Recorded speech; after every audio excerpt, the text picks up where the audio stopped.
Estamos en la hora, así que bienvenidos todos los que esta tarde noche están con nosotros. Esta tarde estamos aquí, el Grupo Cultural Celia Hoffman del Centro Israelitacionista de Costa Rica, y hoy nos acompaña nuestro querido amigo Emanuel Abramovitz, que siempre nos ha sorprendido con excelentes charlas. Y hoy nos trae el tema Voces de la Diáspora, los músicos judíos en el desarrollo de la cultura popular. Un tema que nos va a trasladar a diferentes tiempos y lugares en un viaje por la historia de la cultura popular, donde la música ha sido mucho más que entretenimiento. Antes, para que conozcan mejor a nuestro invitado, les voy a leer un resumen de su amplio currículum. Emanuel ha sido promotor de conciertos en Venezuela desde el año 2000, responsable de la presentación de artistas de fama mundial como Itzhak Perlman, Gustavo Dudamel, Sarah Brightman, Roger Hodgson y muchos más. Diseñó y montó muchos eventos orquestales originales que recibieron premios como Mejor Evento del Año y ha sido impulsor de muchos músicos venezolanos de diversos géneros. Director de Cultura de la Unión Israelita de Caracas durante 11 años, donde estuvo a cargo de concebir y montar exhibiciones, edición de libros, programar charlas, ciclos de cine y conciertos y de preservar los testimonios de los sobrevivientes del Holocausto. Gracias, Emanuel, por aceptar nuestra invitación y estar nuevamente con nosotros. Y sin más, te paso el micrófono.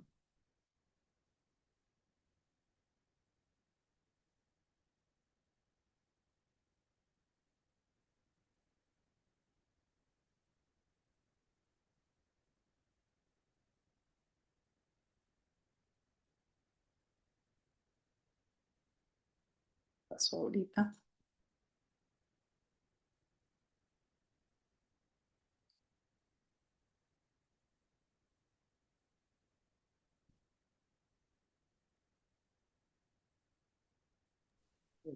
Hubo un Sí, problema y que se yo le, desconectó.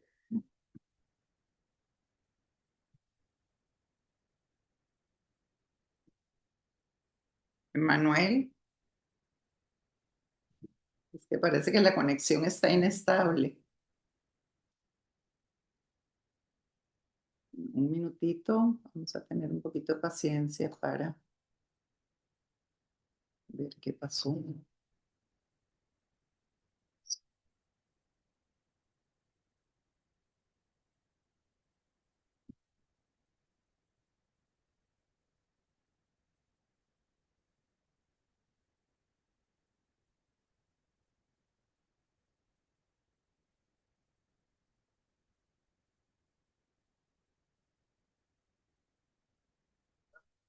Emanuel, no sé, te saliste de la pantalla.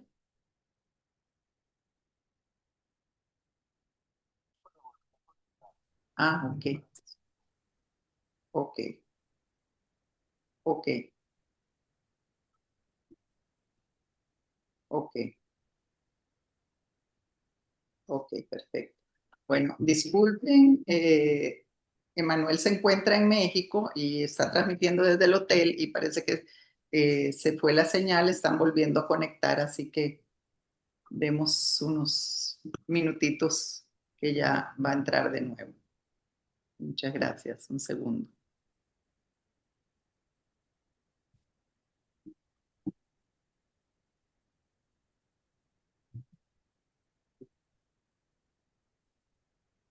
Parece que en el hotel donde está falló el internet, entonces están conectándolo de nuevo.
¿Aló? Ya te ves. Ahora el sonido.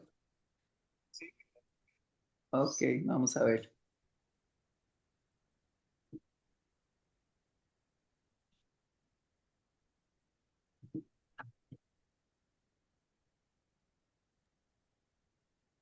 Ok, ¿ya me oyen? Ya, Ok, ahora sí, la imagen. sí, No, ok. Si quieres, haz la introducción entonces. creo que todos lo oyeron o no. Sí, sí, Sí, sí, se oye perfecto. ya, ok. Bueno, yo creo que ya oyeron la introducción. Vamos directo entonces. Ok, si ya oyeron la introducción, bueno, muchísimas gracias. Gracias por la invitación. Me encanta estar con ustedes de nuevo. Disculpen los problemas técnicos. Estoy en un viaje y normalmente desde donde estoy busco un lugar con buen Wi-Fi. Al principio había buen Wi-Fi cuando hicimos la prueba hace una hora, pero ahora falló momentáneamente. El hotel donde estoy reinició el Wi-Fi, así que espero que no dé problemas esta vez. Bueno, de nuevo, muchísimas gracias por esta oportunidad a Helen y a su equipo. De verdad, un gran honor estar con ustedes. Y gracias por esta invitación a esta charla que, por cierto, la di hace 2 semanas, un poco más de 2 semanas en Caracas y en persona. Fue muy satisfactorio. Como Helen habrá dicho en la introducción, no sé, no me, porque yo no estuve conectado en ese momento.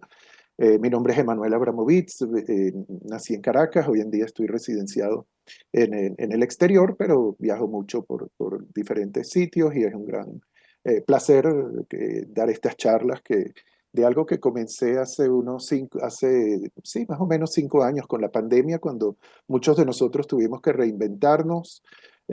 Aprendí a usar PowerPoint y empecé a dar estas charlas y esto es para esta tomé mucho material de muchas charlas que doy. Tomé material de las charlas que doy sobre la historia de los musicales de Broadway, material que tomé cuando doy jazz, blues, rock, bueno, doy música clásica. Después también desarrollé otras de las que tomé también algunas partes para hoy, que son escándalos, curiosidades de la música, eh, controversias de la historia de la música, de diferentes tipos de música, y el sonido americano, el nacimiento de un sonido americano, que es algo que también me ha apasionado.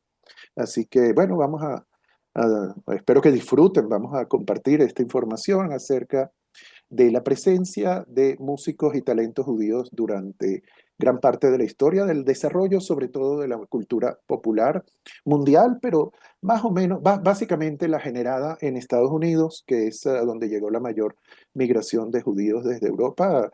Hablamos de hace 140 años, más o menos hace 140 años comenzaron, en 1880, 145 años, empezó una migración grande de 2,1 millones de judíos desde Europa hasta América. Por esa misma época instalaron la Estatua de la Libertad, que como ustedes saben era un regalo de Francia, y en esa época instalaron, sí, primero la regaló Francia, y eso es interesante, ahí hay una parte de cultura popular muy importante que es eh, la, el, la, el poema que está escrito en la base de la Estatua de la Libertad. Cuando Francia regaló la Estatua de la Libertad a Estados Unidos, no donaron la estatua en sí, pero no donaron la instalación, digámoslo así.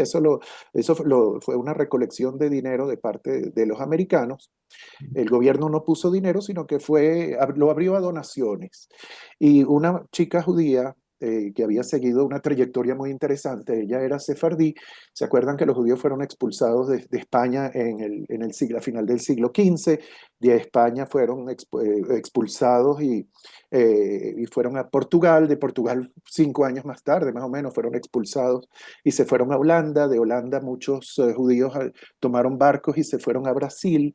De Brasil emigraron hacia las islas del Caribe, Curazao, Aruba y otras, y de ahí a Nueva Ámsterdam, que es Nueva York. Ese fue el periplo por el que pasó ese grupo étnico sefardí que llegó a Nueva York y esa chica se sintió muy sensible ante el hecho de la pobreza con la que llegaban los judíos en 1880 más o menos a Estados Unidos, y en base a eso escribió un poema. Y ese poema, unos años más tarde, después de instalada la Estatua de la Libertad, en donde está hoy en día, frente a las costas de New Jersey, al sur de Manhattan, ese poema está escrito en la base de la estatua, lo cual demuestra que, bueno, el Tikkun Olam, que es esa idea judía de salvar al mundo, de ayudar al mundo, estaba presente ya en todo tipo de judíos, los que llegaban de Europa y los que habían venido por esa ruta por la que los judíos sefardíes se habían establecido también en Nueva York.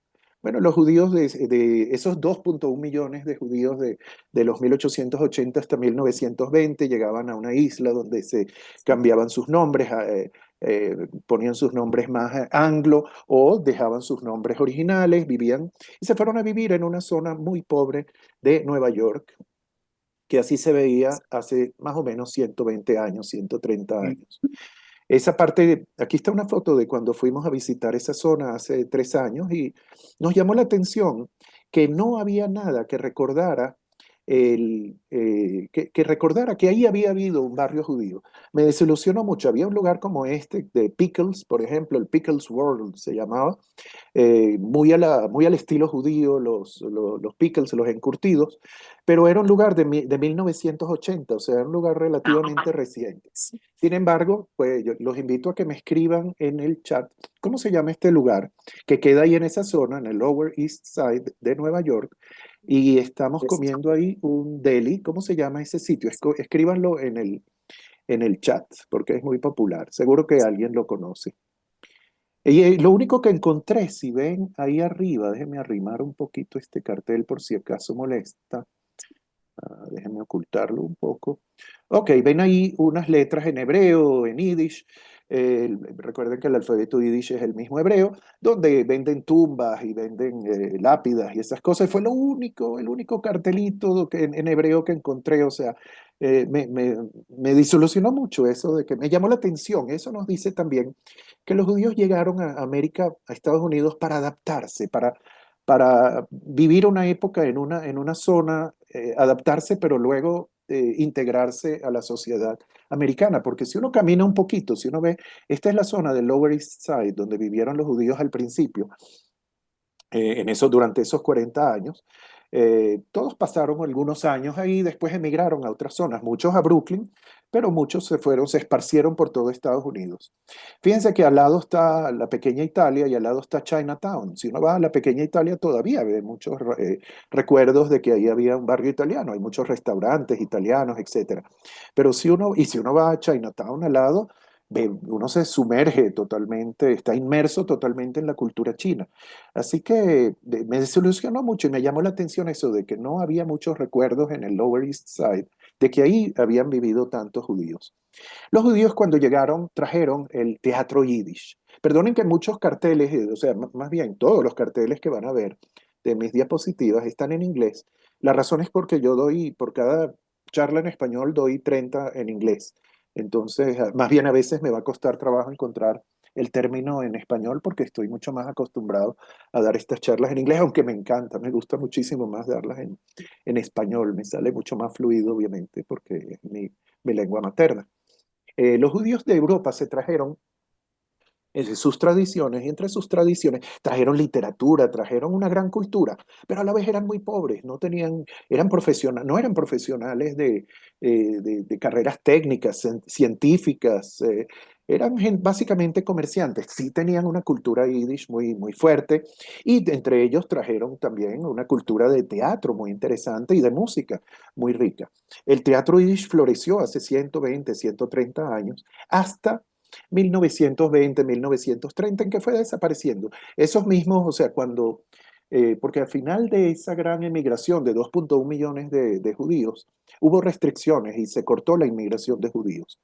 Pero los judíos que ya habían llegado se esparcieron por el país, entonces era natural que el teatro yiddish decayera. Pero el teatro yiddish fue sumamente rico. Empezó en las casas de los mismos inmigrantes que montaban obras de teatro invitando a sus vecinos y a sus amigos, pero luego se profesionalizaron, luego fueron creando pequeños teatros hasta que terminaron construyendo teatros como el que vemos a la derecha, que son teatros grandes, del mismo tamaño de los teatros de Broadway de hoy en día. Y había una industria gigantesca. Estos que vemos aquí arriba a la derecha son los Tomaszewski, los más populares, la pareja más popular. Se conocieron, eran inmigrantes de Lituania y de otras partes del Pale of Settlement, que se conocieron en Estados Unidos. Ella tenía 13 años, él 17, se casaron y construyeron, o sea, y empezaron, tuvieron toda esa historia de comenzar pequeñitos y ir creciendo hasta construir el teatro que vemos abajo a la derecha. Entonces el teatro yiddish realmente fue algo sumamente importante, porque por ejemplo la comedia americana, el stand-up comedy que es tan popular en Estados Unidos, tiene mucho que ver con lo que se hacía de teatro yiddish hace 120 años. Cuando uno actuaba muy exagerado, de manera exagerada, en Nueva York, le decían, oye, tú como que eres un Tomaszewski.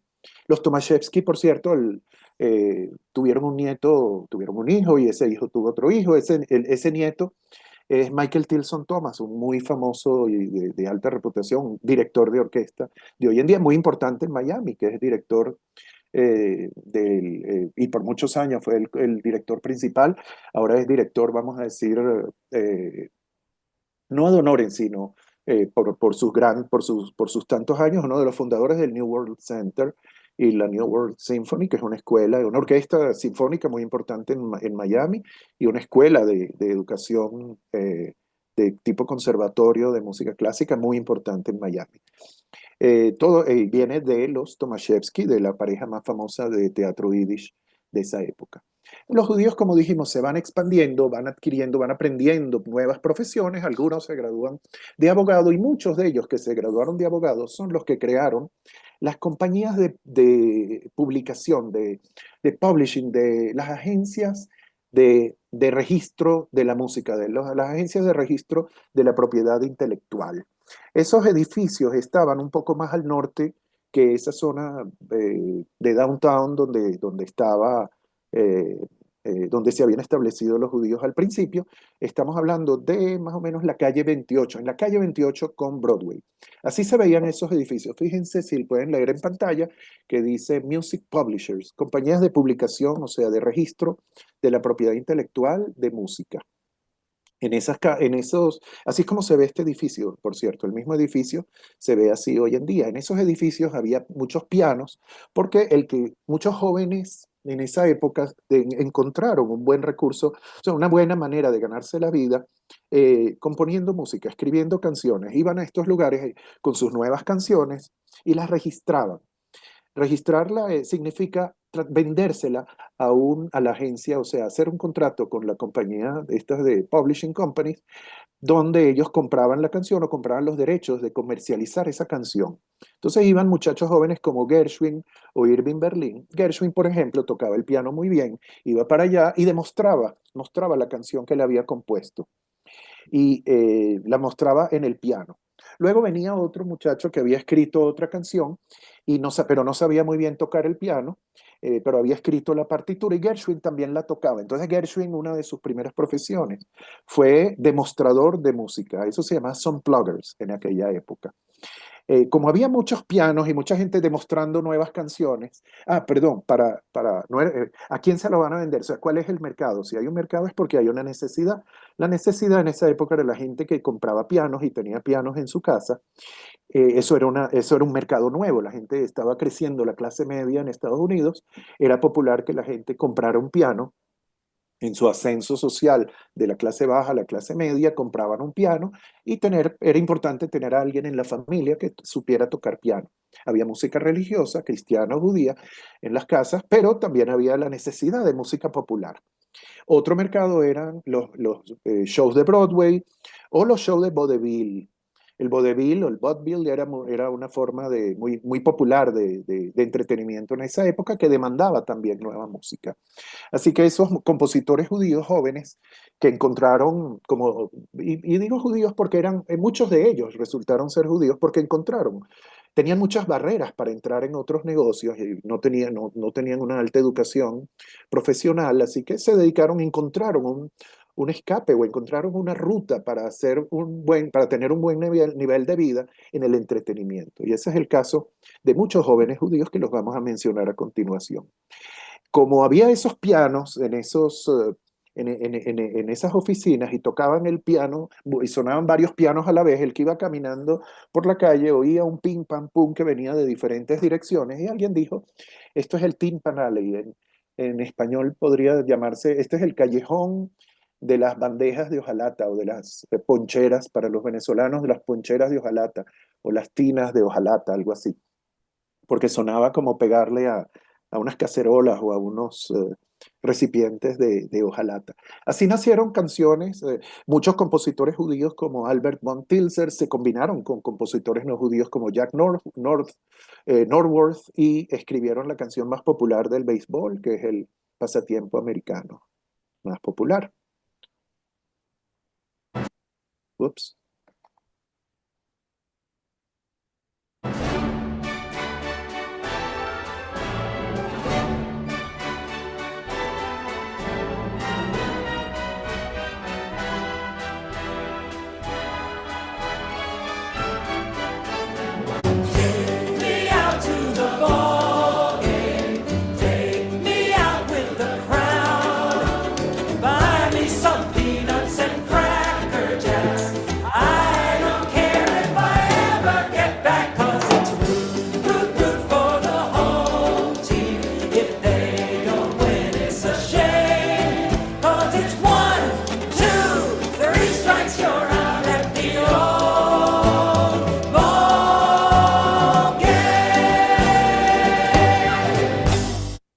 Ese es simplemente un ejemplo de las millones, de las miles, muchos miles de canciones que se escribieron en esa época por compositores judíos y esta se toca en los estadios de béisbol, en el séptimo inning porque trae suerte. Ya hace una semana yo estuve en un estadio de Grandes Ligas en Miami y ellos siempre en el séptimo inning la gente se levanta y canta esa canción. Esa canción es el símbolo del béisbol. Pero también muchos judíos, hay una historia muy interesante de cómo nacieron los estudios cinematográficos, que es una de las grandes contribuciones de los judíos a la cultura popular norteamericana, el nacimiento de Hollywood. Y eso es fascinante. Y la historia es como sigue. Muchos judíos, como hemos dicho, venían con educación pobre a nivel profesional, una gran cultura yiddish, como dijimos antes, pero a la vez una educación profesional relativamente pobre y poco variada para Estados Unidos cuando llegaron. Lo que sabían era vender ropa, en gran parte. Y trajeron esas habilidades de vender ropa y se dedicaron a vender ropa en Nueva York. Con esas habilidades, en esa misma época, un inventor judío creó la máquina de coser, Singer. Singer, al crear la máquina de coser, creó la ropa hecha a la medida. La ropa, o sea, la ropa manufacturada en masa para el consumo general, consumo masivo, con una cierta medida, o sea, medida small, large, small, medium, large, etc. Y las medidas más particulares. Antes de eso, la clase alta tenía un sastre, pero la clase baja compraba lo que había, tallas únicas, es decir, lo que conseguía. Así que eso fue una gran novedad. Muchos judíos entonces comenzaron, como ya traían las habilidades de comerciar ropa, crearon las tiendas por departamento, crearon grandes tiendas y entre una temporada y otra tenían espacios vacíos y la parte frontal de la tienda disponible y empezaron a montar Nickelodeons, que eran unas máquinas donde uno metía un níquel y veía una peliculita, asomaba la cabeza y veía una peliculita. Y los judíos de esa manera se dieron cuenta que la nueva industria cinematográfica tenía un gran potencial. Así que empezaron a meterse en ese negocio de la industria cinematográfica, pero algunos de los inventores que tenían las licencias y las patentes para esa industria, como Thomas Alva Edison, empezaron a poner restricciones y no le daban las licencias a muchos de esos judíos que querían entrar a esa industria. Ellos demandaron y ganaron. Pero con todo y eso se sintieron como acosados en Nueva York y se buscaron un lugar lo más lejos de la costa este para desarrollar la industria, y eso fue la industria cinematográfica, y eso fue Hollywood. Así es como llegaron muchos judíos a California, y esto es un poquito su historia. Men who started out with nothing and transformed themselves into Hollywood's movie moguls. They were the pioneers, there's no question. These were the guys who built the industry and who really had the vision for what movies could be as a business. What the studio system really gave us were dreams. Exacto, y crearon el sueño americano, crearon esa fantasía del sueño americano al que todos aspiraban a través del cine, y el cine fue entonces otra gran manera en que los judíos llegaron a la cultura popular norteamericana. Aquí tenemos otro resumen. Está en inglés igual que casi todos los videos que pongo, pero es muy fácil de entender. Fíjense cómo en los primeros 30 segundos, que es lo que vamos a escuchar, pongan atención porque transcurre muy rápido. En esos 30 segundos, fíjense cómo todos ellos, todos los creadores del sistema de los estudios de Hollywood, como todos venían de Europa, todos eran judíos de inmigrantes directamente o nacidos ya de hijos de inmigrantes, y como todos venían del negocio de la ropa. In the early 20th century, Jews were barred from most industries, so they created a new one, Hollywood. Nearly every major studio was founded by first-generation Jewish immigrants. They were working-class people, mostly from vaudeville and the garment industry, who saw an opportunity in cinema, which lacked the anti-Semitism of more established industries. Carl Laemmle marketed clothing before starting Universal. Adolf Zucker sold furs before starting Paramount. Shmuel Gelbfish quit selling gloves, changed his name to Samuel Goldwyn, and partnered with Louis B. Mayer and Marcus Lowe to form MGM. The Wansal brothers entertained at fairs with a film projector before changing their name and starting Warner Brothers. In the 1930s, thousands of Jewish directors, writers, actors, and composers in Europe fled Nazism, including Bill in the early. Entonces, fíjense eso, como todos venían del negocio de la industria. Uno de esos que empezó a escribir canciones en la época del Tin Pan Alley, volviendo a Nueva York, fue Irving Berlin. Llegó de Rusia, de Siberia, nadie sabe exactamente en qué parte de Siberia nació, pero llegó y se volvió muy rápidamente norteamericano, aunque llegó a los 5 años, o sea, él no nació en Estados Unidos. Empezó a escribir canciones a los 18 años y ya era famoso, ya era rico y exitoso a los 23 años apenas, por haber escrito Alexander Ragtime Band. Lo más increíble es que él escribía tanto la música como la letra de sus canciones, cuando lo normal es que en la mayoría de los casos hay alguien que escribe la música y otros que escribe la letra. Él era de una familia muy humilde y uno de sus padres falleció cuando él era niño, así que tuvo que salir a la calle a tratar de ganarse la vida para ayudar a la economía familiar. Y rápidamente lo que hizo era como un delivery boy, un chico que hacía entregas, y en algunos lugares encontraba pianos y se sentaba y practicaba el piano. Y aprendió de esa manera a tocar el piano. Hay quienes dicen que solo aprendió a tocar las teclas negras. Yo no estoy seguro totalmente de eso. El hecho es que nunca tuvo clases formales de música, pero fue un escritor de canciones, un songwriter sumamente exitoso. Vivió 101 años. Algunas de sus canciones conocidas.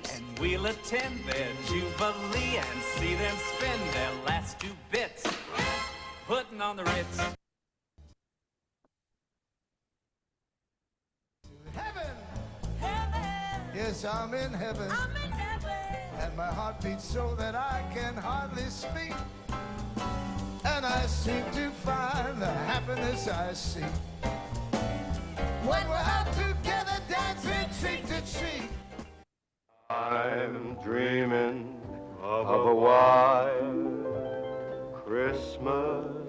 Esto es muy interesante, Dreaming of a White Christmas, una canción de Navidad. Es la primera canción de Navidad, fue escrita durante la Segunda Guerra Mundial y fue muy importante para los soldados norteamericanos que estaban en el frente, porque es una canción que llama al reencuentro familiar, a compartir, que es lo que todos deseaban en época de la guerra, que se acabara la guerra. Los que estaban en el frente lo que querían era regresar. Así que fue una canción sumamente exitosa. No solo eso, Hay una anécdota. Cuando Irving Berlin la compuso, llegó el lunes a donde su secretaria, porque él además era un hombre de negocios muy exitoso, y creó su propia publishing company, su compañía esta de publicación, de registro de la propiedad intelectual. Llegó donde su secretaria y le dijo, regístrame esta, la acabo de componer el fin de semana. Creo que es la mejor canción que he escrito y creo que es la mejor canción que alguien alguna vez ha escrito. Y resulta que tenía razón en cierta manera, porque la canción es el sencillo más exitoso de la historia. Se vende todos los años. Todos los años salen discos de Navidad y todos los años incluyen esta versión de Bing Crosby o incluyen versiones de otros cantantes. Así que este es el sencillo más exitoso de la historia de la música. Así de simple. Dreaming of a White Christmas. Hay una estadística, 7 de los 11, o sea, y además, por cierto, él estableció ese estilo de canción navideña que no es religiosa, que entonces por lo mismo lo podía componer un judío. Y los judíos respetamos mucho la reunión familiar, por eso hacemos Shabbat los viernes, por eso nos reunimos una vez al año o 2 noches al año en el caso de los que vivimos en la diáspora para conmemorar la salida de Egipto. Cenamos en familia antes de Yom Kippur, o sea, y después de Yom Kippur. O sea, para nosotros la familia y la reunión familiar es muy importante y de eso trata la canción Dreaming of a White Christmas. Los cristianos también, para ellos la Navidad es muy importante. Y por eso fue como natural, fue obvio que muchos de estos compositores del Timpanal y muchos de estos compositores judíos empezaran a escribir canciones de Navidad como esta. Él estableció esa tradición de escribir canciones de Navidad que no fueran religiosas. Y 7 de los 11, alguien hizo la estadística, de las 11 canciones navideñas en inglés más populares, 7 fueron escritas por compositores judíos. Vamos a mencionar otras en el día de hoy.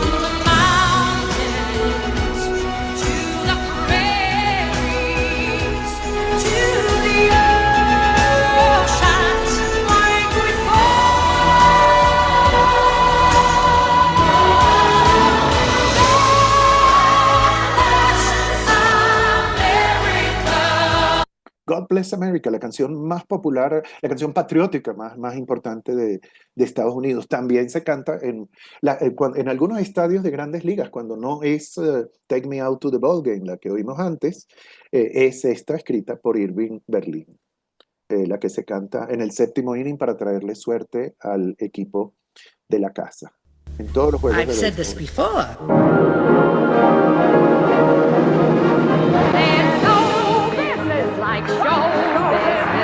There's no business like show business, una famosísima canción para una obra de teatro y luego una película, cantada aquí por la gran cantante judía también, Ethel Merman. Ethel Merman, considerada la gran primera dama de la escena del teatro musical y de la comedia musical. Si mencionamos a Irving Berlin, por supuesto, tenemos que mencionar a Gershwin. Gershwin fue un talento maravilloso, era contemporáneo con Irving Berlin y venía de una clase un poquito más alta, una clase media baja, vamos a decirlo así, donde compraron un piano para su hermano, pero el hermano es el que está en la foto, el de la izquierda es George Gershwin y el de la derecha es Ira Gershwin, que se convirtió en un lyricist, un letrista, escritor de letras maravilloso. Gershwin, el de la izquierda, George, no escribía letras, escribía solo la música, pero era un auténtico genio musical. El piano de la familia había comprado el piano para Ira Gershwin, pero Ira no le hizo tanto caso al piano. El que se sentó en el piano era su hermanito pequeño, George, y descubrió la familia que tenía un gran talento, así que le pagaron unas clases de música, le pusieron clases de música, pero él quiso toda su vida aprender más. Como era una familia relativamente humilde, no tuvo una formación clásica profunda, pero él siempre quiso aprender música clásica. Pero a los 20 años más o menos empezó a escribir también canciones, empezó a escribir canciones para shows de Broadway y se hizo muy famoso. Fíjense, escribió Rhapsody in Blue como un encargo que le hicieron y se convirtió, Rhapsody in Blue se convirtió en la pieza más popular que representa lo que es el melting pot, la gran mezcla de talentos de las migraciones judías y afroamericanas en Estados Unidos.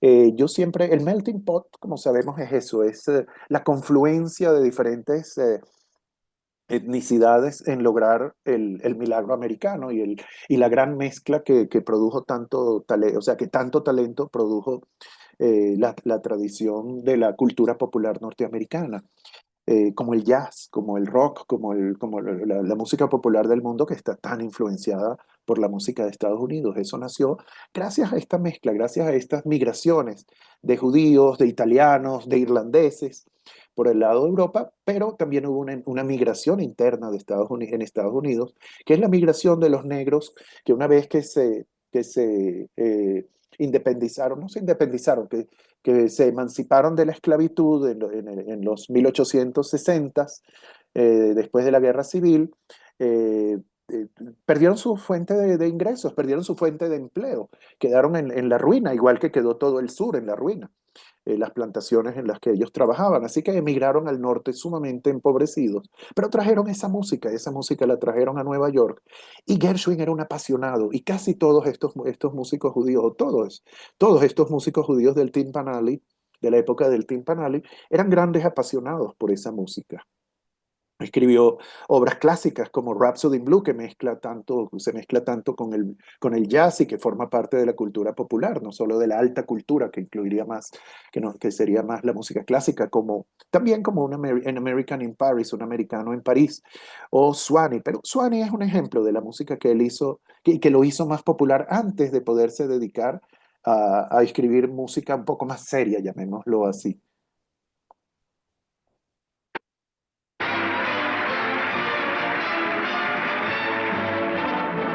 I've been away from you a long time. I never thought I'd miss you so. Somehow I feel your love is real. Near you I want to be.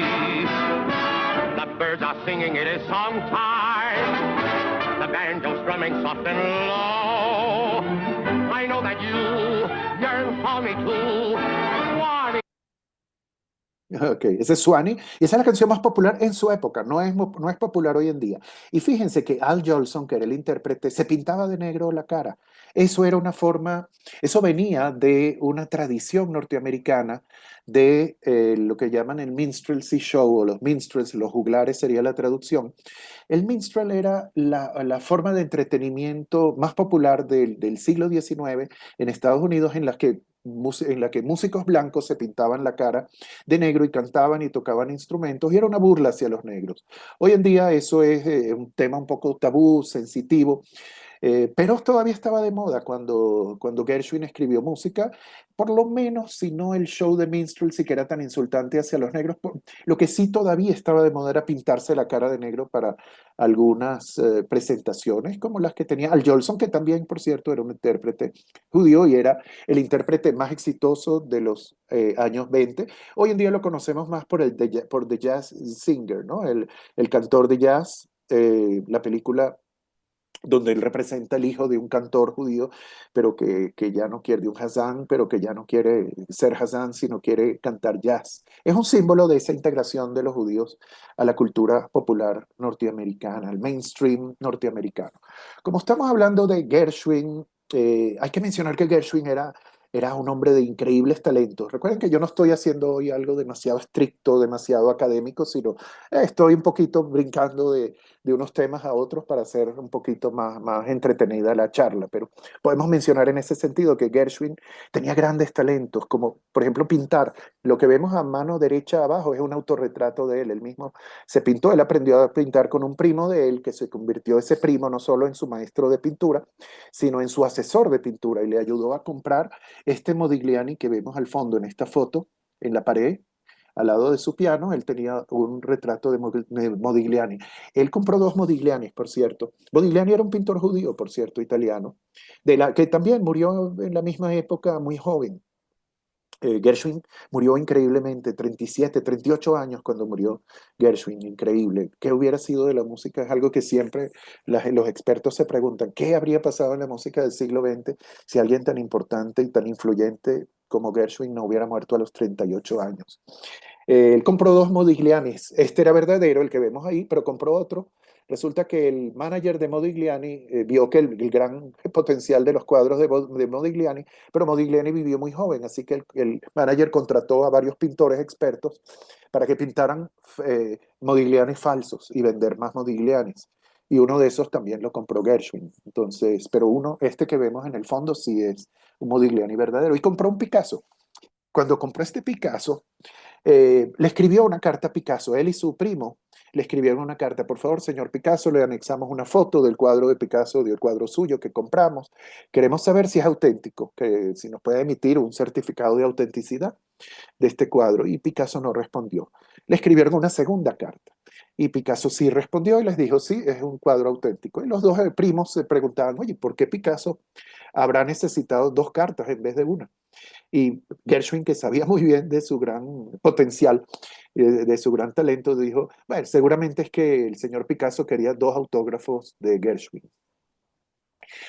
Otra anécdota es que él compró este cuadro, perdón, él se dedicó a la fotografía y era un buen fotógrafo además. Y este es uno de esos autorretratos que él se tomó. Y aquí abajo lo vemos pintando un cuadro que en realidad no estaba pintándolo ese día. ¿Y cómo sabemos eso? Porque el cuadro tiene un marco. Nadie está pintando un cuadro con un marco. Pero él pintó ese cuadro. Y ese que vemos ahí es Schoenberg, Arnold Schoenberg. Arnold Schoenberg es un músico judío que había emigrado también a Estados Unidos. Él lo pintó en California. En sus últimos 3, 4 años de vida, Gershwin se fue a vivir a California, porque ahí es donde estaba el mercado principal, ya no en Nueva York, sino escribir música para películas. Era más rentable y más importante en ese momento, porque había una gran recesión en Nueva York con la crisis de los años 30, la Gran Depresión, así que él había ido a vivir a California, en Los Ángeles, en Beverly Hills, y ahí tenía un vecino que había también emigrado de Europa y también era judío, que era Arnold Schoenberg, el hombre que cambió las reglas de la música clásica. Nada que ver con Gershwin, otro universo musical, pero eran vecinos y se conocían porque los dos jugaban tenis. Así que Gershwin pasaba a recoger a su vecino y lo traía a su casa y los dos jugaban tenis. Eso es a nivel simplemente de anécdota. La música de Gershwin está muy bien representada en una pieza, en una película muy popular con Grace Kelly, perdón, con Gene Kelly, disculpen, con Gene Kelly, Leslie Caron, 17 minutos de la pieza Un americano en París. La película se llama Un americano en París, pero es una película de los años 50, muchos años después de que ya había muerto Gershwin.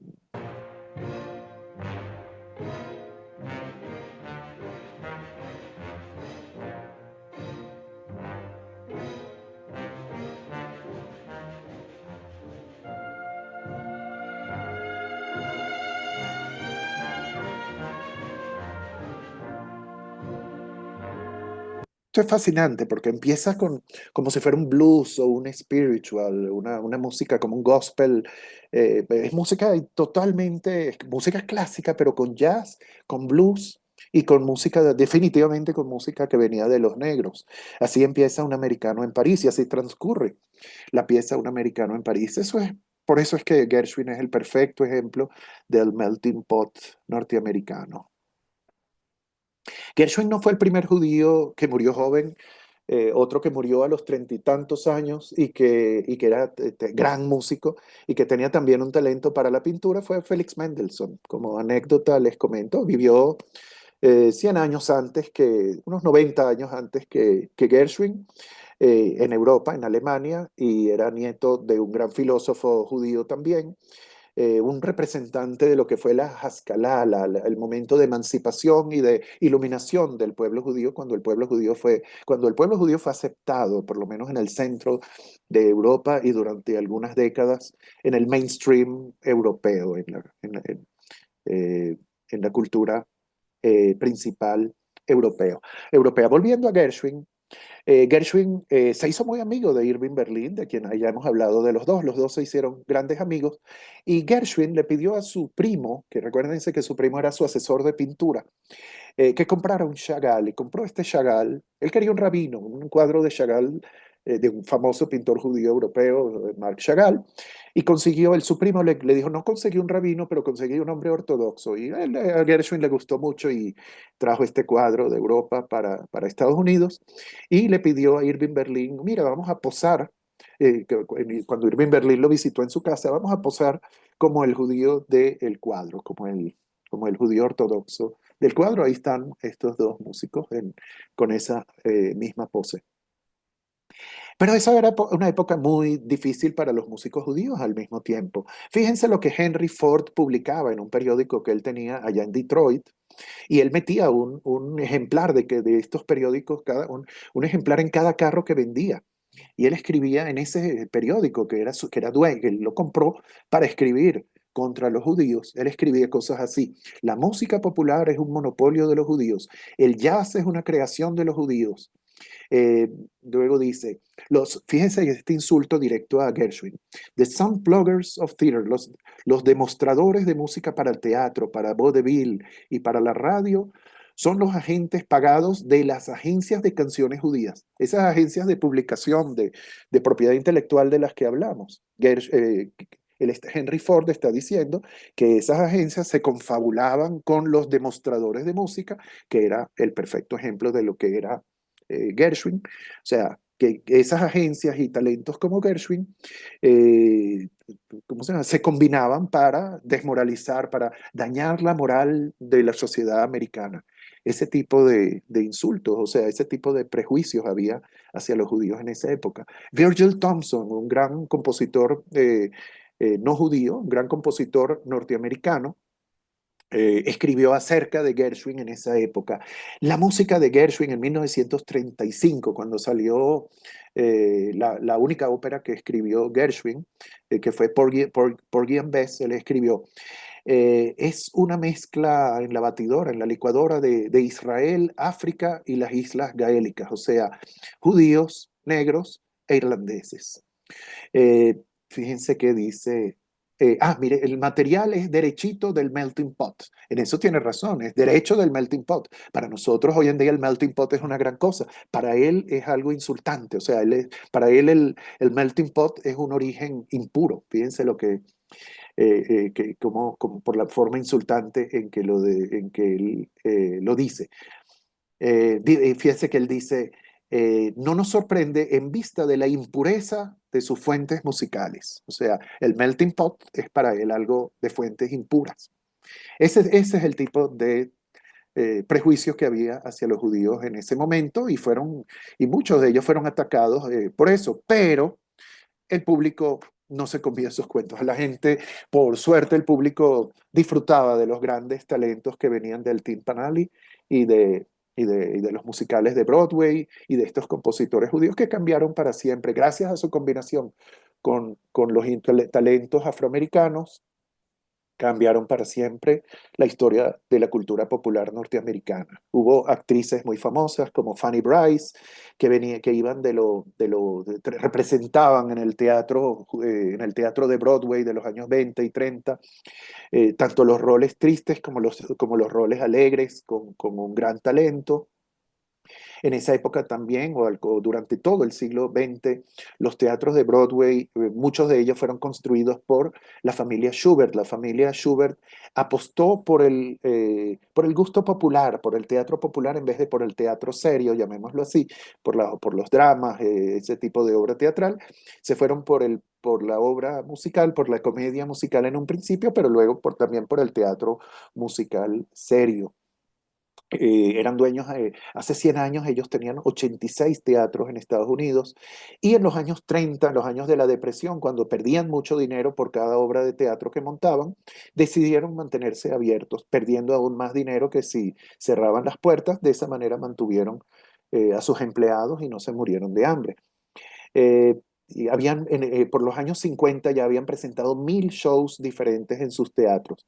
Ellos eran tan poderosos que los sindicatos que se crearon como contrapeso fueron creados contra ellos, o sea, como un contrapeso al poder tan grande que ellos tenían. En los años 50, con las leyes antimonopolio, tuvieron que vender muchos de sus teatros, pero todavía existen, todavía son dueños de muchos teatros. De hecho, tengo un sobrino que estudió dirección teatral y administración de teatros, y tomó clases con los Schubert. O sea, parte de sus estudios era ir y reunirse con los Schubert.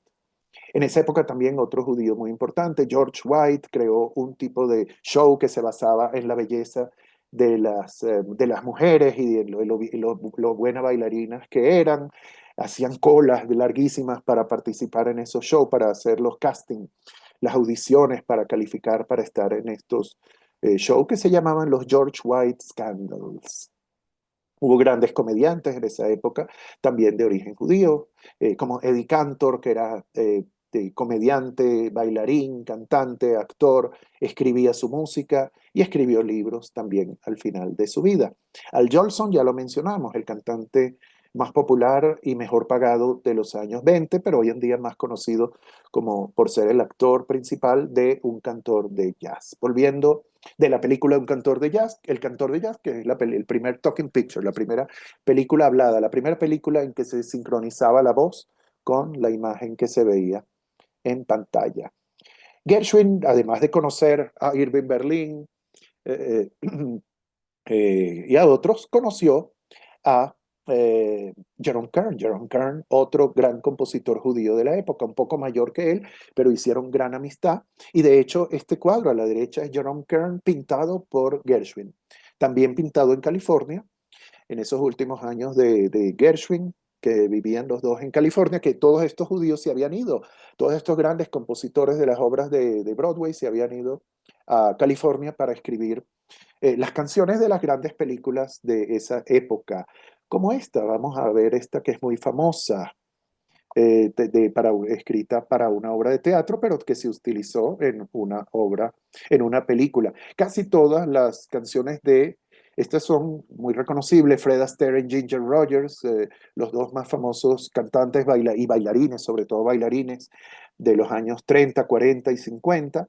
Hicieron 10 películas juntos, y esta es una de las canciones más populares de Jerome Kern.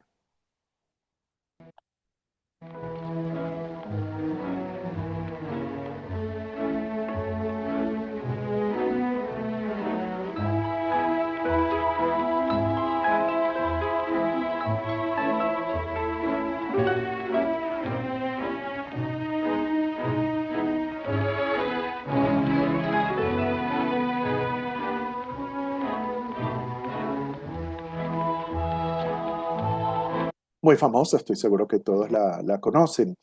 Pero además él hizo historia porque Jerome Kern escribió la música para la más influyente, quizá el musical de Broadway más influyente y más importante de la historia, Showboat, quizá el más importante y más influyente, y definitivamente el más influyente, porque él fue el primero que no fue comedia musical, que fue un musical de Broadway que abordó temas importantes como conflictos maritales, racismo, alcoholismo. Eso no era común. En esa época la gente que iba a un musical de Broadway no lo llamaba, vamos a ir a un musical, decía, vamos a una comedia musical.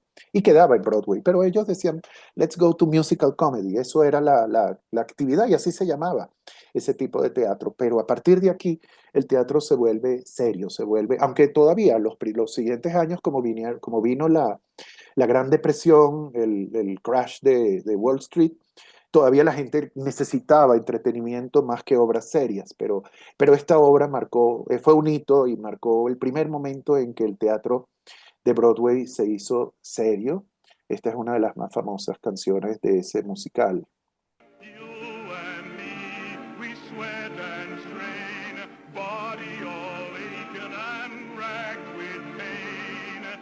Esta es Old Man River, una canción muy, muy famosa, que cantada siempre por un hombre de una tonalidad, en una tonalidad baja, por un bajo, no por un tenor.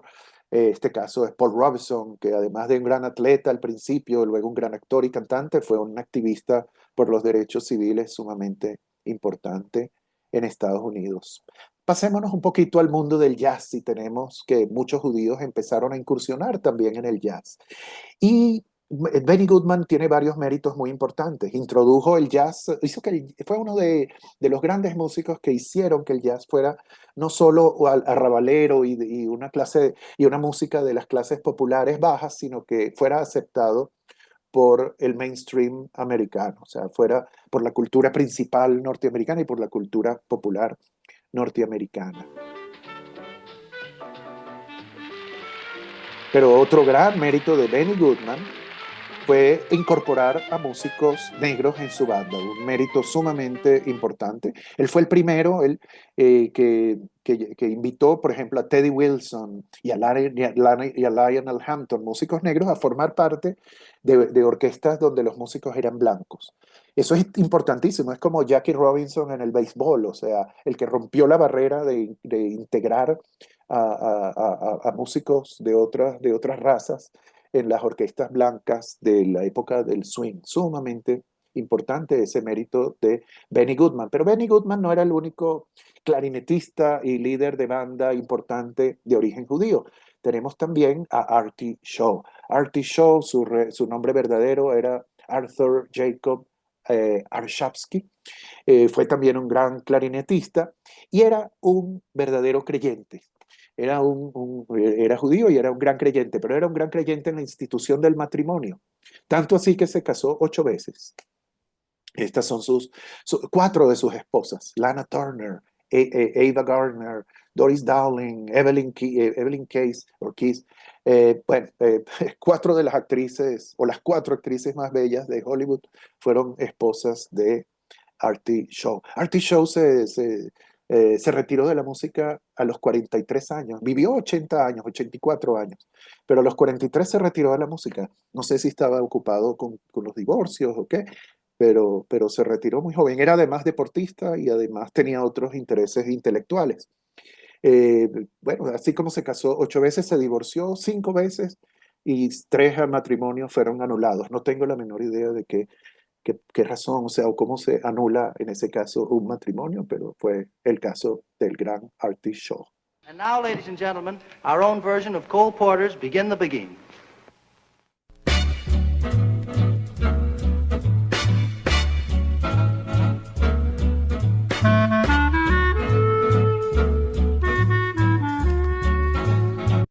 Todos conocen esa es una pieza sumamente popular. En su banda, en su orquesta, había un músico muy famoso, Buddy Rich, y Buddy Rich se convirtió era judío también, por cierto, y se convirtió en el baterista más influyente probablemente de la historia. Aquí vemos a 3 bateristas en esta foto.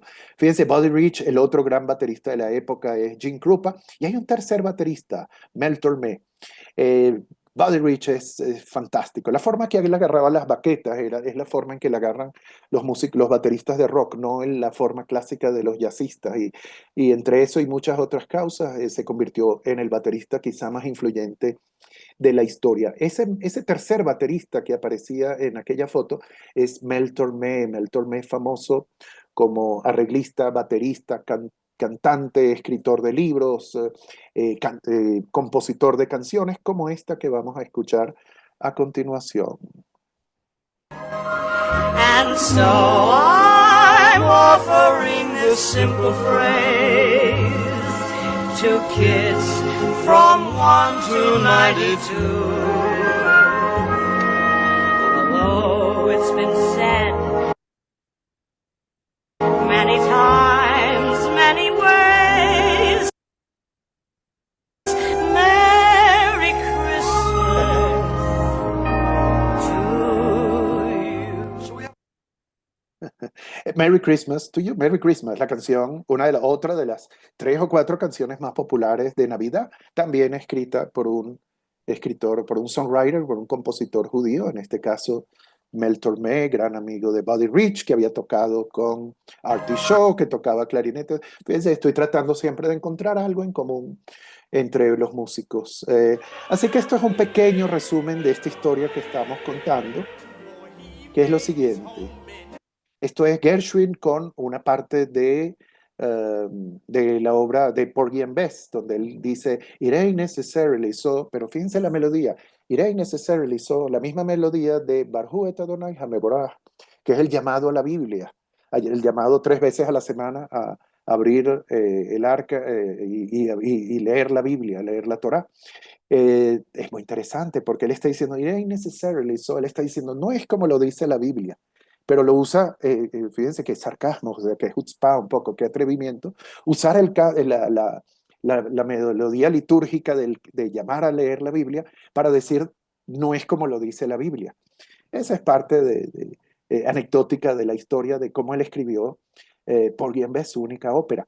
Pero luego esa ópera es versionada por los mejores músicos del jazz. Oyeron la misma melodía. Así que tenemos a los músicos afroamericanos, los mejores jazzistas del mundo. Ahí está Miles Davis, Cannonball Adderley, John Coltrane, tres de los grandes de la historia del jazz, tocando It Ain't Necessarily So, la música de Gershwin. Y eso va más atrás. Ben Sidran, otro experto, nos explica que eso va a la época de la esclavitud, cuando los negros habían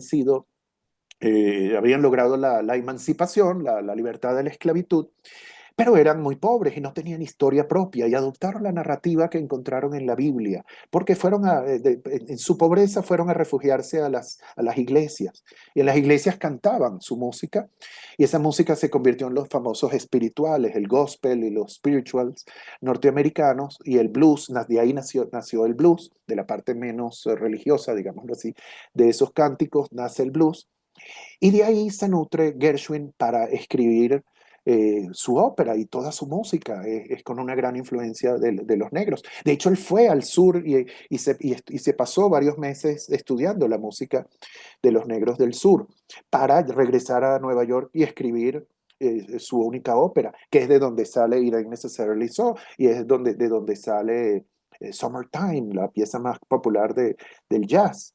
Y luego entonces estos negros norteamericanos jazzistas tocan esas versiones, pero la historia no solo se frena ahí donde estos tres expertos nos cuentan, sino que yo agrego además que estos músicos negros fueron a grabar su música en sellos disqueros que fueron creados por empresarios judíos, como el sello Verve o el sello Blue Note. Y tocaron en lugares como Blue Note, como The Blue Note en el Greenwich Village, que fue creado por judíos, fue creado por la familia Ben Susan en los años 80, a comienzos de los 80, o sea, durante todo el siglo XX hubo judíos que fueron los creadores y fundadores de sellos disqueros importantes y de muchos de los lugares donde se presentaban estos músicos negros que tocaban la música de los compositores judíos que a su vez se habían inspirado en los músicos negros. O sea que, como ven, hay un entrelazamiento continuo entre los negros y los judíos a lo largo del siglo XX. Como esta canción, Body and Soul, escrita por Johnny Green, un músico judío, la escribió a los 23 años, la popularizó en América, en Estados Unidos, Libby Holman, que era una cantante judía, luego lo toca, una versión famosa la toca Benny Goodman, que en esa misma época, cuando él toca esa canción, incorpora a músicos negros en su orquesta, como habíamos mencionado. Y luego hay versiones famosas como la de Louis Armstrong, que también, como saben, tiene su propia historia relacionada con una familia judía que lo adoptó. Y luego la canta gente tan famosa como Amy Winehouse, cantante judía que murió muy joven, lamentablemente, y Tony Bennett, que falleció más o menos hace un año. O sea que esta canción representa toda esa relación tan profunda que hubo, ese entrelazamiento que hubo entre judíos y negros durante todo el siglo XX, representado, como les comenté, también por los sellos disqueros creados por músicos judíos. Y hay representantes en la historia de la música popular y de la cultura popular norteamericana como Stan Getz, Stanley Gajewski era su verdadero apellido, su nombre y apellido, que trajo la música brasilera a América.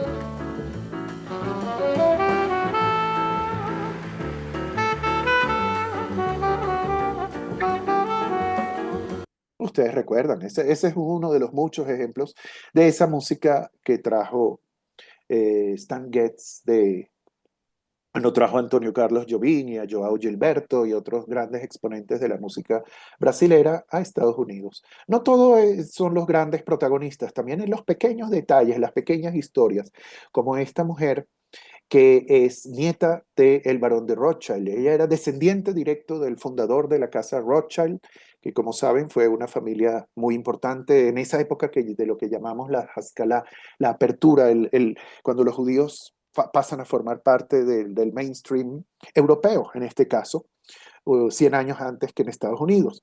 Ella es descendiente de esa familia, pero ella emigra a Estados Unidos y se enamora del jazz y se vuelve la protectora de los jazzistas norteamericanos, como el que vemos a la izquierda, el gran Thelonious Monk. Tanto así que ella recogía a Thelonious Monk, aquí está en su Rolls Royce recogiendo a Thelonious Monk, pero encontraron droga en el carro. Una vez vino la policía y encontró droga en el carro. Era droga de Thelonious Monk, pero ella dijo que era de ella, porque si descubrían que era de Thelonious Monk, le quitaban su licencia para tocar en el estado de Nueva York, perdía su empleo. Ella dijo que era de ella. Así que ella se pasó unos días en la cárcel por decir que ella era la dueña de esa droga. Así se convirtió en la gran protectora de los músicos de jazz. Llevó a Thelonious Monk a vivir en su casa, pero no solo a Thelonious Monk, no es que tuvieron una affair ni nada de eso. Llevó a toda la familia de Thelonious Monk para que Thelonious Monk tuviera una estabilidad económica y familiar y pudiera ir a trabajar y ganarse el pan y demostrar lo gran músico que era. Lamentablemente, bueno, ella fue tan importante para el jazz de Estados Unidos que hay 20 canciones dedicadas a ella, 20 canciones conocidas dedicadas a la gran Panónica de Königswarter.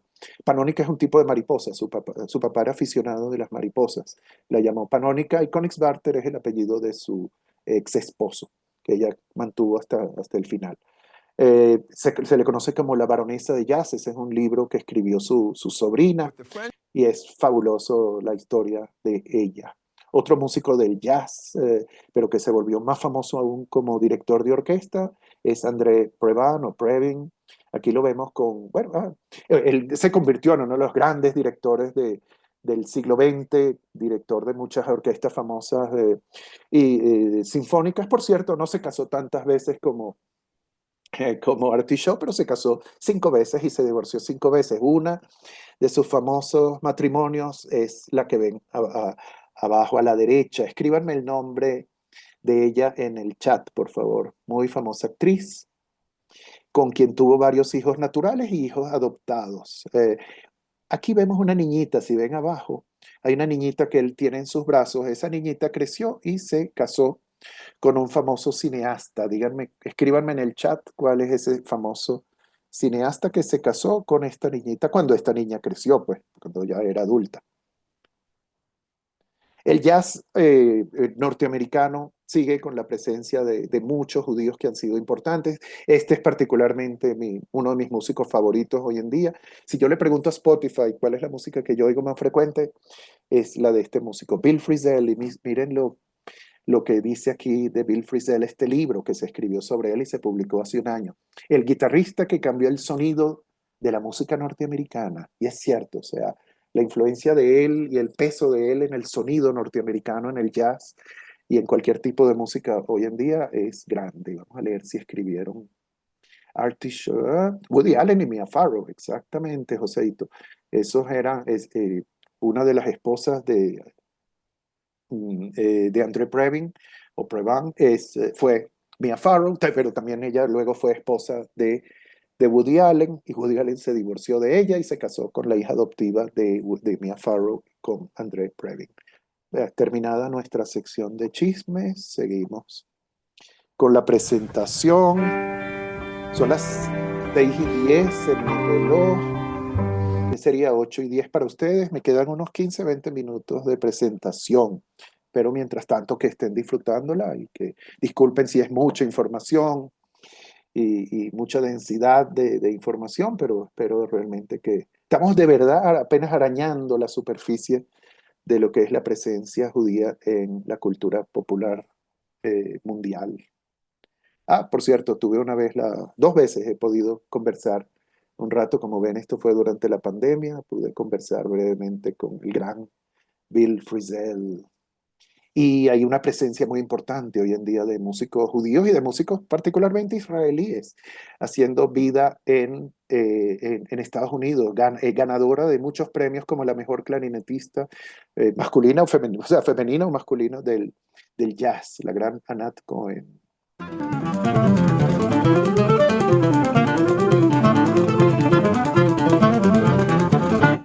Una gran virtuosa del clarinete y del saxofón. Déjenme escaparme brevemente a otra presentación, otra parte de la presentación acá para estos últimos 15 minutos. Disculpen esta interrupción aquí.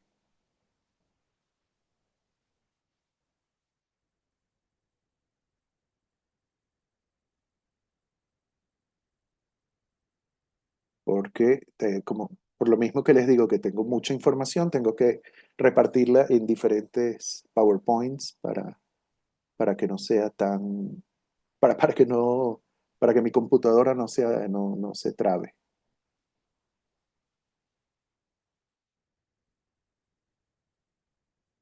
Así que continuamos.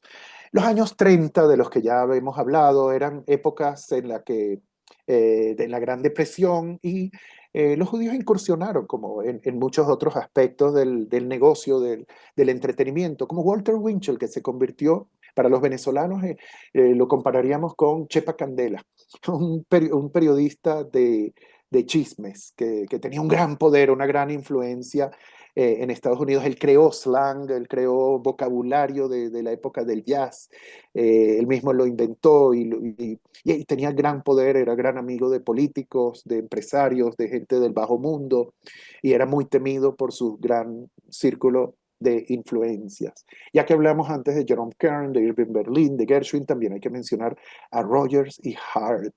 En los años 30 y 40, Rodgers y Hart escribieron música maravillosa para musicales de Broadway y para películas. Blue moon, you knew just what I was there for. Conocen esa, sumamente conocida, o escribieron esta, que también, todas ellas escritas para musicales de Broadway y que luego se convirtieron en películas. Hates California because it's cold and it's damp. That's why the lady, that is why the lady, that's why Lady Tramp.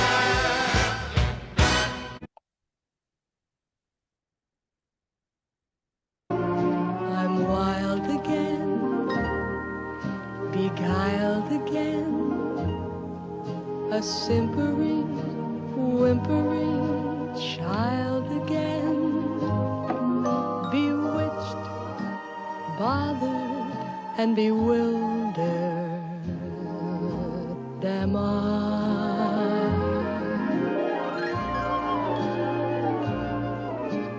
Couldn't sleep and wouldn't sleep, and what would I do if I shouldn't sleep?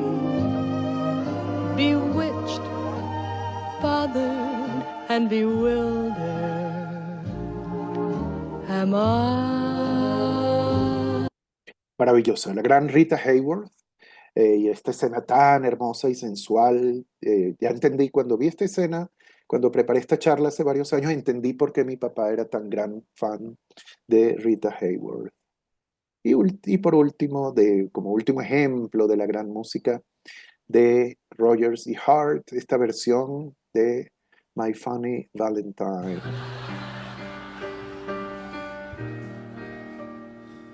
Not if you care for me.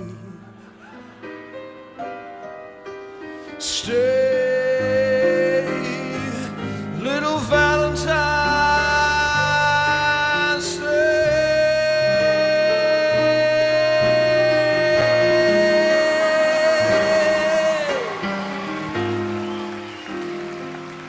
Each day is Valentine's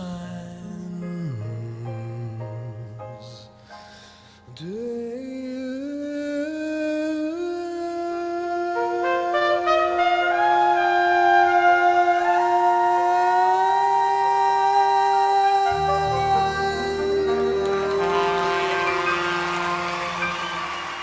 My Funny Valentine, cantada aquí por Sting, famoso por su carrera solista y por el grupo Police, y Chris Botti, un gran trompetista, una belleza de versión. Otros músicos judíos que escribieron gran música y que tan importante que no puede dejar de mencionarse aquí es Harold Arlen y Jeep Harburg, que escribieron la música para El Mago de Oz, una de las películas. Solo la canción Over the Rainbow es considerada la mejor canción de la historia para una película.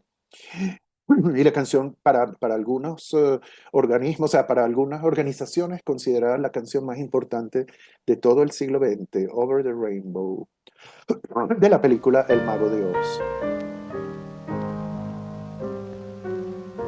Ese es el propio...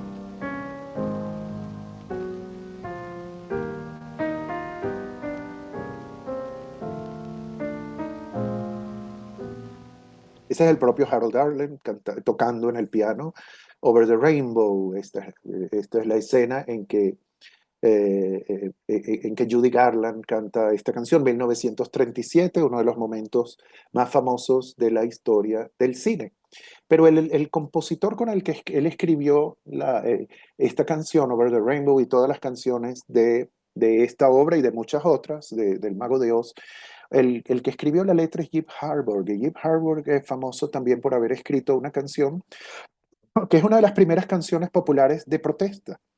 La canción habla fue escrita durante la Gran Depresión y es una pregunta de por qué si el americano pobre ha ido a la guerra como soldado, por qué si construyó el sistema de ferrocarriles y por qué si formó parte de la industria de la explosión de la revolución industrial, por qué tiene que estar ahora en una cola, en una fila, mendigando por un pedazo de pan. They used to tell me I was building a dream. Si yo era parte de ese sueño, de que estaba construyendo un sueño, ¿cómo es que estoy ahora pasando hambre? Habíamos mencionado a Ethel Merman, la primera dama de la canción sobre el escenario. Y aquí tenemos, fíjense que compone, que interpreta canciones de todos estos músicos que hemos ido mencionando. Se hizo popular por canciones de Irving Berlin o de Gershwin, como esta que está cantando aquí, I Got Rhythm.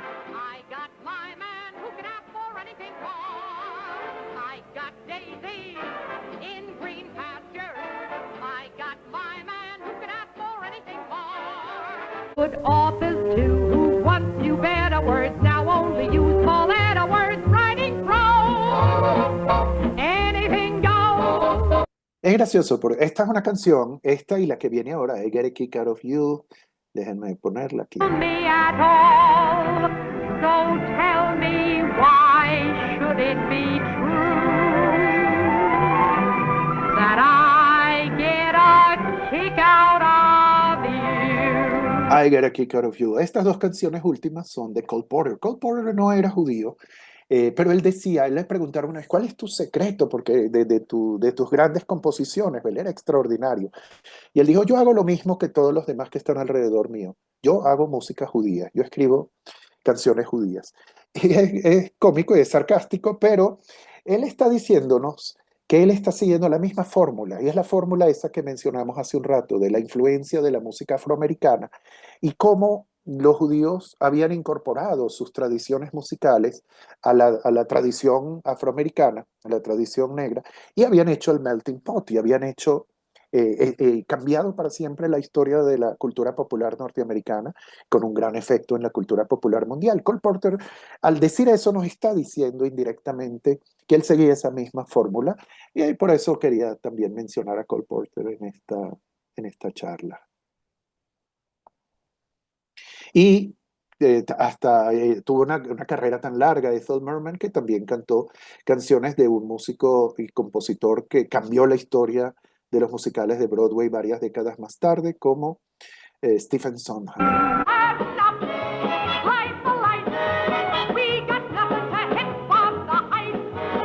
Muy famosa esta canción, Everything's Coming Up Roses.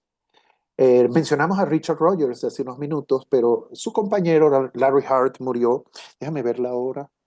Sí, vamos a terminar en 2 minutos, solamente mencionando a Rogers y Hammerstein brevemente, porque Rogers y Hammerstein escribieron páginas importantísimas con las que vamos a cerrar hoy la la charla, habiendo hablado algo del jazz, habiendo hablado de Tin Pan Alley y hablando algo de música, de los musicales de Broadway y cómo todos estos compositores y músicos judíos afectaron y fueron una parte tan fundamental de la cultura popular norteamericana. Dejo para otra charla, si hay la oportunidad, la parte del rock y del pop, que no la he tocado hoy, ni Barbara Streisand, ni Bob Dylan, ni tantos otros músicos judíos importantes que han afectado la música popular, que han influido tanto en la cultura popular norteamericana. Cerramos hoy entonces con Rodgers y Hammerstein, que escribieron páginas tan importantes como Oklahoma, que revivió ese interés por hacer musicales serios en 1943.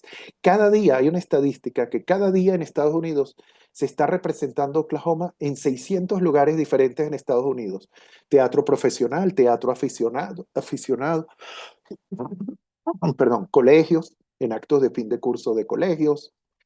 Siempre, o sea, hay 600 interpretaciones cada semana de Oklahoma. Luego siguieron con Carousel. Carousel es polémico, es fantástico. Por una época, por varias décadas, fue considerado uno de los mejores musicales de la historia, pero hoy en día hay un conflicto con Carousel, porque habla de violencia doméstica, y la violencia doméstica no existía como concepto en aquella época. Era algo que se resolvía en cada hogar. Siempre ha sido algo que se tiene que resolver en cada hogar, pero hoy en día decimos, no, eso es un caso para la policía, eso no existía. Entonces hay polémicas hoy en día. Quiero ponerles, por ejemplo, para que vean el peso de Rodgers y Hammerstein, una canción de Carousel y lo importante que es Carousel. Esto es el equipo de Liverpool, los aficionados de uno de los equipos más populares de fútbol del mundo, el Liverpool. El himno de ellos es una canción que se llama You'll Never Walk Alone de Carousel.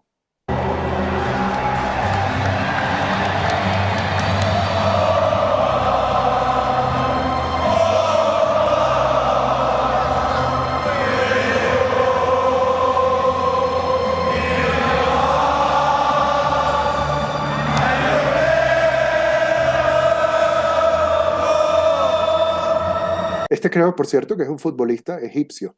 Está cantando esta canción aquí con las otras 60,000 personas en ese estadio, que es escrita por Rodgers y Hammerstein.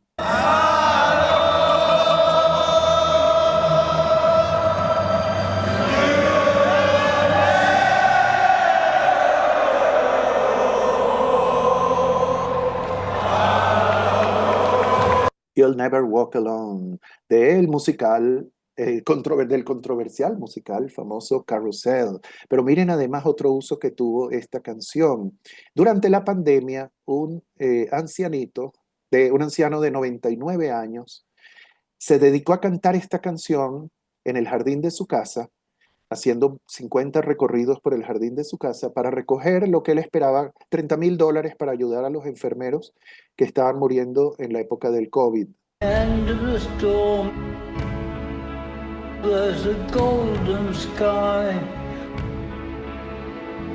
Un cantante famoso inglés se conmovió con eso y cantó con él, o sea, tomó la grabación del anciano y grabó por encima con un coro y con músicos esta misma canción, You'll Never Walk Alone.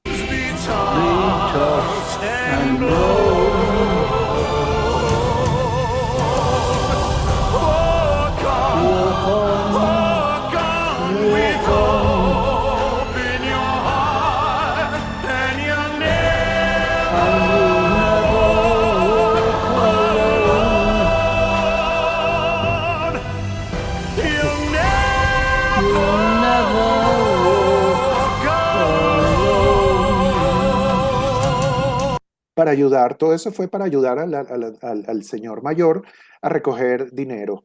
No, lo logró, en vez de reunir $30,000, reunió 33 millones, perdón, de libras, eso es 40 millones de dólares, más o menos. Él esperaba 30,000 libras esterlinas, más o menos 35,000 dólares, pero en vez de 35,000 dólares recogió 40 millones de dólares. Cantando esta canción de Rodgers y Hammerstein. Rodgers y Hammerstein después sacaron a final de los 40 un musical todavía más controversial que Carrusel, porque hablaba de temas de cómo sería aceptado el matrimonio interracial. Eso es muy, muy profundo para hablarlo ahora, pero esta pareja ven a un soldado norteamericano con una novia asiática. Eso era un tema tabú en los años 40 en Estados Unidos, así que eso fue un tema muy controversial. También escribieron luego El Rey y Yo, o Ana y el Rey de Siam, uno de los musicales de Broadway también más famosos. Y por último, para cerrar hoy, otro musical que ellos escribieron, La Novicia Rebelde, uno de los más populares definitivamente de la historia, y una de las películas más premiadas, de las películas musicales más premiadas de la historia. Lo que quiero hacer, bueno, lo que he querido en esta hora y media que casi que llevo con ustedes, hora y 20 y tantos minutos, es, bueno, rasgar la olla, mejor dicho, rasgar la superficie, como les he dicho, acerca de la presencia de compositores y talentos judíos en la historia de la cultura popular norteamericana. Espero de verdad que hayan disfrutado. Yo voy a hacer stop sharing, dejar de compartir para, bueno, abrir el espacio si hay comentarios, preguntas. Como les comenté al principio, tengo mucho más material. Cuando había preparado esta charla para Venezuela hace un mes, lo hice, tengo el doble de material de lo que he expuesto hoy, y si hay interés, eventualmente puedo volver o sea, cubrir la parte que me faltó, que es el rock y el pop.